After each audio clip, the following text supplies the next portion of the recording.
Welcome to this fourth episode of the Painting Space Crusade series. In this video, we're going to be painting up the Android, the precursor to the Necrons. We've got four of these guys, and they all look pretty similar, but they're painted a little bit differently for each model. So give a couple of different options for how we paint them. One of them has been shaded with contrast paints. The other three have all had oil washes and slightly differing oil washes. So we've got an oil wash with a bit of magenta in it, just black, and a little bit of brown in it. So we can see the different results we get with that. One of the models have been painted with a more solid undercoat of silver, while the others have had like a stippling effect to make them look sort of worn and beaten. And the final difference is a couple of different ways to paint the main part of the energy weapons, the main barrel of the rifle here. So before I rolled the intro and we crack on with these, I just want to mention that YouTube tells me that about 70% of the people that watch the videos that I put out aren't subscribed. So, you know, if you are liking them, give us a subscription and, you know, watch the video to the end and give us a thumbs up and let me know what you think.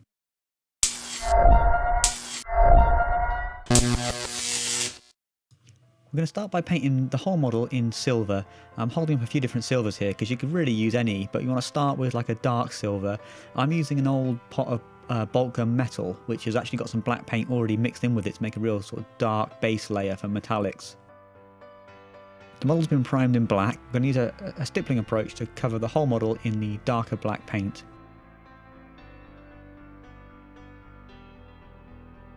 We're then going to use some Vallejo metal colour steel, which again is a kind of a dark to mid silver, lovely paint, much smoother than the old bulk gun metal I've got, and a little bit brighter. Same approach, stippling, mainly from above though this time.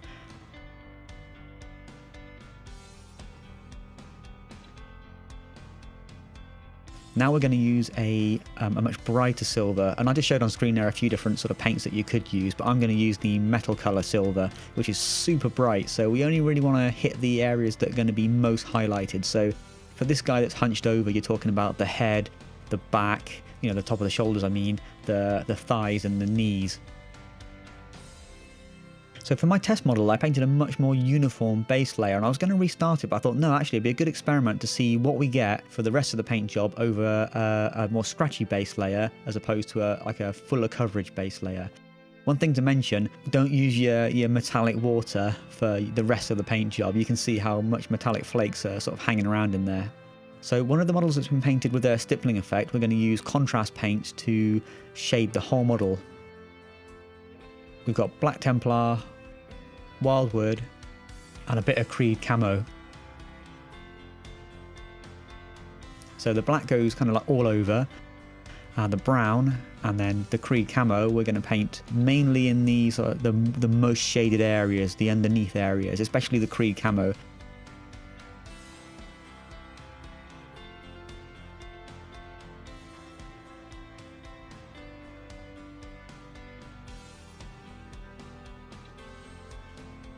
The Creed Camo is going to be also underneath the model, kind of to represent sort of dirt and grime as well as additional shadow in those sort of darker areas underneath.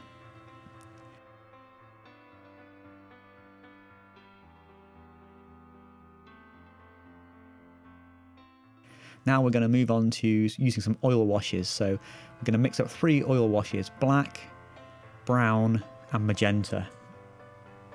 I'm using odourless thinners just because it doesn't give off much smell at all, really. It just sort of feels nicer to use that in the room. One little quick tip here, move any jar full of water out the way so you don't accidentally stick your brush with thinners on it in your water. You want a separate pot at the side with some fresh thinners in for washing the brush. So I'm going to use the Android that's had a very uniform base layer to try just a black wash, because I'm feeling this is going to be more of a cleaner paint job really. So the black is going to be providing all the shadows, he's not going to be so grimy. And then we're going to use a clean brush just to wick away some of the paint that's sort of left on top of the model. And you can tell that's a lot easier doing it for the oil wash than it is the contrast paint. So straight away there's one benefit of the oil wash.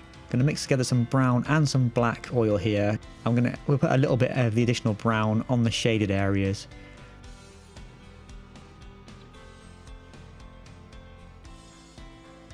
Now for the final model, we're going to do the same kind of process, the black and brown mix, but then we're going to add some magenta into the shadows. Again, you know, we're just going to see sort of how it looks.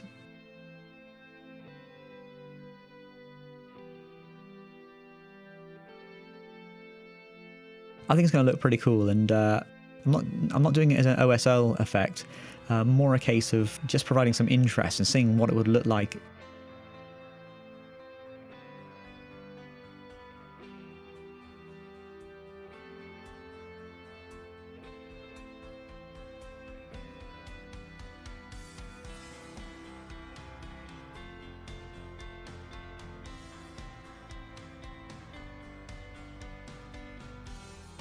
I'm going to use a clean cotton bud to roll off the oil wash from the areas that are meant to be most highlighted. So that's the thighs, the knees, the head, the back.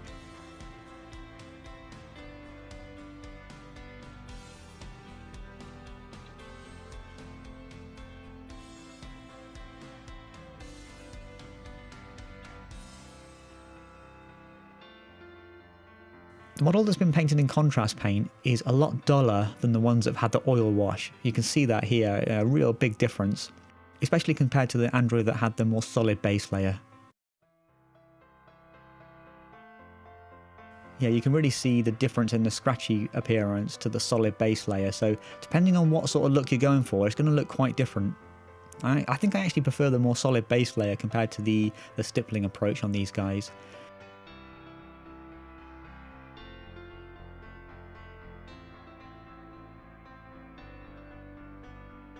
And then just a quick comparison here of what the model that was painted with the brown and black mix is like compared to the one with the magenta in the shadows.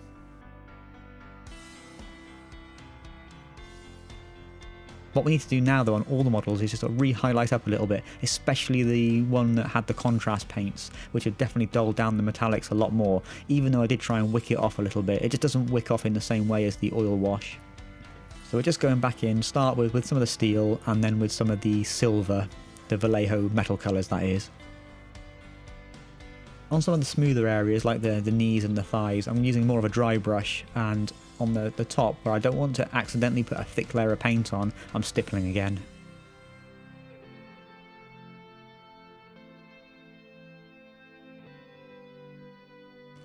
You can use a dry brush stroke if you're trying to hit some of the more sort of finer pointy areas. A quick comparison here, the model on the left was stippled and then used contrast paints for the shading, and the model on the right was the one with the fuller base coat, the more solid base coat, and the black oil wash. So as you can see, even when highlighted back up, the contrast paint model is not as bright, but that is primarily due to the solid, brighter undercoat that we had to start with on the other model. So we're going to paint the gun now, and we want to have a contrast between the shiny metal of the android and the gun, which is going to have a matte finish. Because there's not that much contrast on this model. There's going to be a contrast in colour between the silvery greys of the gun and the android and the green of the energy weapons, and there's going to be some additional contrast in gloss finish, gloss between the android with his sort of shiny robot. Not skin, his shiny robot parts, and the gun, which is going to be all matte colours, or near enough all matte. There's a few metallic bits on it. You can see that we've sort of based it in Vallejo black, model colour black. You could use any black. You just want it to be kind of a matte colour, of which the Vallejo is. And then we're going to go in with German grey, and the black is like an undercoat really for the gun. The German grey is going to be painted all over the gun stock and the underneath of the barrel, just leaving the black in the recesses. The German grey again is a lovely matte colour, so it will really contrast with the armour panels of the android.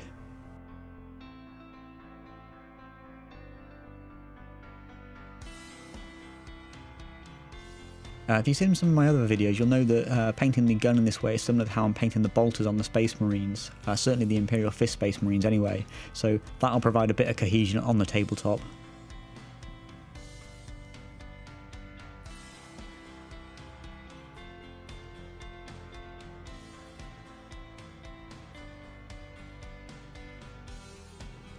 So all we're going to do now with the gun is mix in gradually more and more white to provide some highlighting on the stock of the gun, the sights and the part of the gun that sits underneath the green energy weapon part. Using a big brush here, I think it's a size 4, but it's got a real nice tip, so it's like perfect for this kind of job where we're basically just glazing in lighter and lighter colours. So we want it to flow off the brush reasonably well. We want the bristles to hold quite a lot of paint, not excess amount of paint, but enough that we don't have to keep putting paint back on the brush, but with a nice fine tip so we can provide quite a lot of control.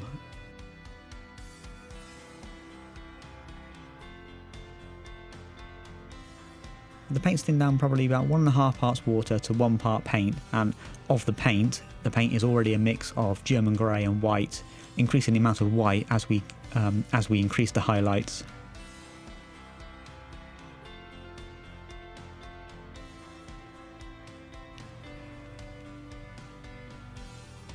I'm not really intending this to be like a true non-metallic metal look. The highlights are probably not in the right place, certainly not over the whole of the gun.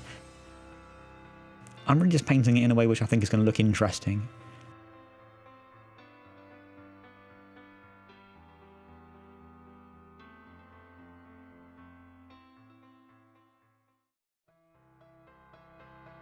So here's where we are with the gun that's highlighted up compared to one that's just based in black.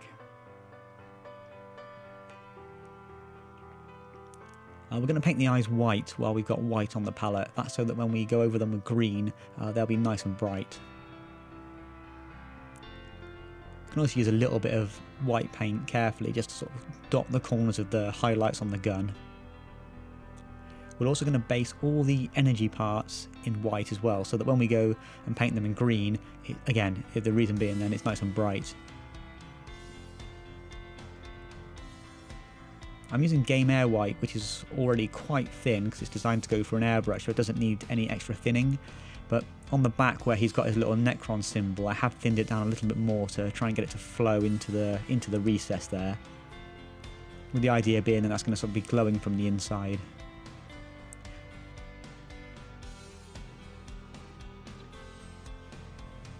I'm keeping this a little bit in the video. I use some Bailtan green to provide some of the initial shade for the energy weapon, and it's not the right colour for what we're going to do, so I would skip that if I were you. So I'm going to use Moot green, which is a lovely bright yellowy green, perfect for energy weapons, I reckon. And on this first model, we're trying to replicate almost like a plasma weapon look, where you have all the ridges on it.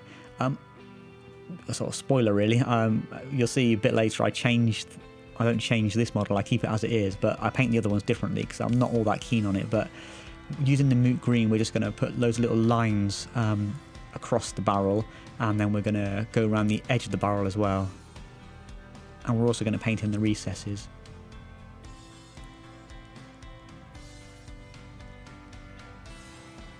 We're going to use some of that Moot green to thin down, some of the Moot green to provide the glaze for the object source lighting glow effect from the eyes and the barrel and that oily bit that's on the gun.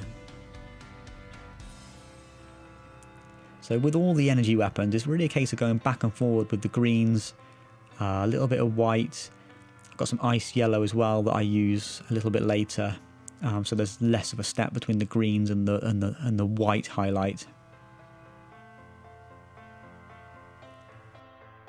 In terms of glazing in the object source lighting, we're going to go on the fingers of the android because it's near that foil on the gun, and around the eyes, and also around the some of the matte parts of the gun around the main energy weapon. So it's the next morning now, I'm having a fresh coffee, and I want to paint the rest of the energy weapons a little bit differently because I don't think it really worked trying to replicate like a plasma coil gun. You know what I mean by a plasma coil. I might stick a image on screen, or I might not, depending on whether I can find one that isn't Games Workshop copyrighted. So we're going to try and get more like a glow effect along the length of the rifle now, which I think is actually probably a better way of representing this kind of energy weapon. And this is where we're going to have a bit of ice yellow on the palette as well. And we're also using Striking Scorpion green, which I find works really well with Moot green. It's kind of quite a bright, darker green, if that makes sense.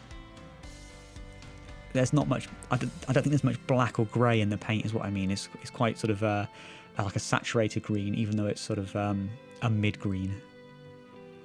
And how we're going to do this is we're going to have the lightest area along the middle of the barrel, along its length, darker around that, and then try and have a nice smooth transition.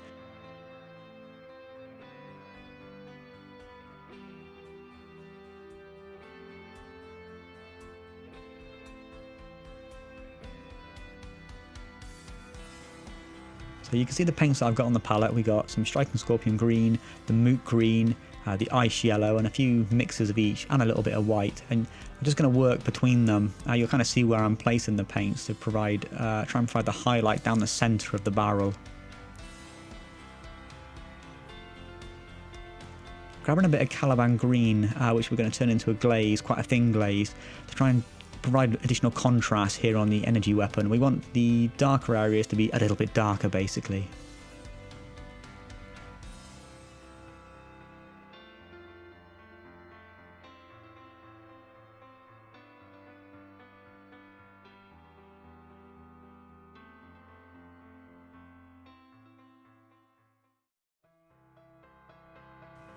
And then we're pretty much always using the Moot green as a mid layer to glaze between the darker and lighter layers that we're putting on. The Moot green seems to work really well as a glaze. I really like it. We'll also use the Moot green again to provide a little bit of glow effect on areas of the model that would reflect the light that's coming off the parts of the weapon that are meant to be like a glowing green. So again, that's going to be the eyes, the bit of the gun down the bottom. I don't know what it is. If you know what it is, let me know. I guess it's some sort of coil or something. I don't know. And then obviously the actual rifle barrel as well. When I'm glazing the Moot green, it's probably only mixed about sort of like 1:1 ratio, so it's not super thin. But I'm wicking most of it off the brush, so it's not pooling.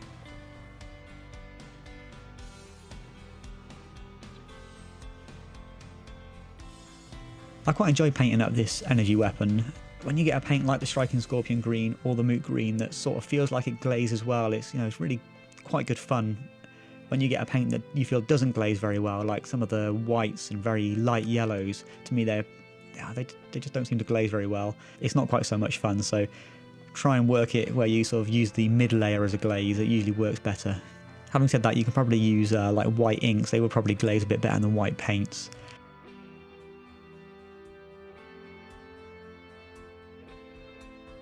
We'll add a little bit of Caliban green to the other weapon as well, the other weapon style that we painted.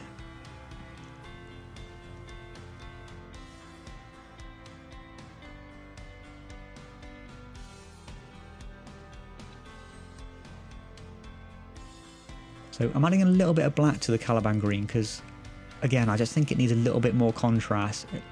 The brightness of the white glow from the centre is only as bright as the contrast that it has with the darker areas, if that sort of makes sense. So if it was all white, it wouldn't look like a glowing effect. So this is just a bit of trial and error really, until you get to a point where you feel like the brightness of the glow is correct against the darkness of the rest of the model and the rest of the energy weapon in this case.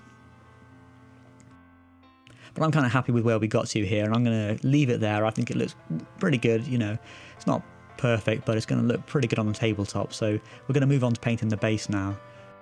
You use any grey you want really here, but I'm using one that has a little bit of warmth to it to contrast with the silver of the model, and just using a thin down amount of the grey here just to sort of plonk all over the base. And I'm being intentionally vague with where I'm putting it and letting it pool a little bit so that we get some modelling effects on the base, like a quick and easy way of having like a worn base look.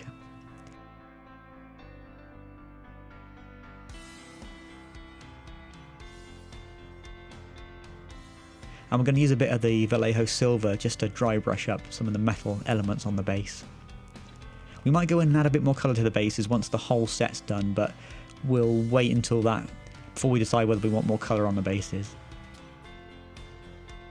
So most of the models are finished now, just a couple of energy weapons to paint, but we've got far enough now to compare the models. In particular, we can sort of see the difference between the ones that have had the coloured washes, and obviously you can tell the difference between the two energy weapon variants that we did.